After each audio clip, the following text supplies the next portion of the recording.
কোরবানি 7টা শরীক নেব, কারো যদি পয়সা হালাল না থাকে, ওই 7 জনের মধ্যে একজনের পয়সা যদি খারাপ থাকে বা সুদের পয়সা যদি হয়, ওই 7টা ও সব পণ্ড হয়ে গেল।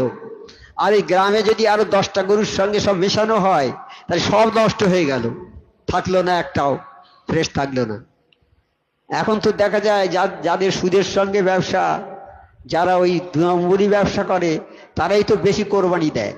আর কোরবানির গরু কিনে এনে বড়াই করা, আমি 1 লক্ষ টাকা দিয়ে কিনে এনেছি, আমি এই উট কিনে এনেছি 2 লক্ষ টাকা দিয়ে, সেই উট আবার গ্রামে গারো ঘোরায় সব জায়গায় দেখায়, এটা একেবারেই বাজে জিনিস। তুমি এই বড়াই করতে পারবে না, এই অহংকার তোমার দিয়ে, তুমি লোক দেখানো কাজ করো, তুমি বড় পয়সা আলোয়া, তুমি উট কিনে দেখাচ্ছ সব জায়গায় ঘুরিয়ে ঘুরিয়ে, দেখা আমি উট কিনে কোরবানি দেবো, এই লোক দেখানোর জন্য কোরবানি তোমার।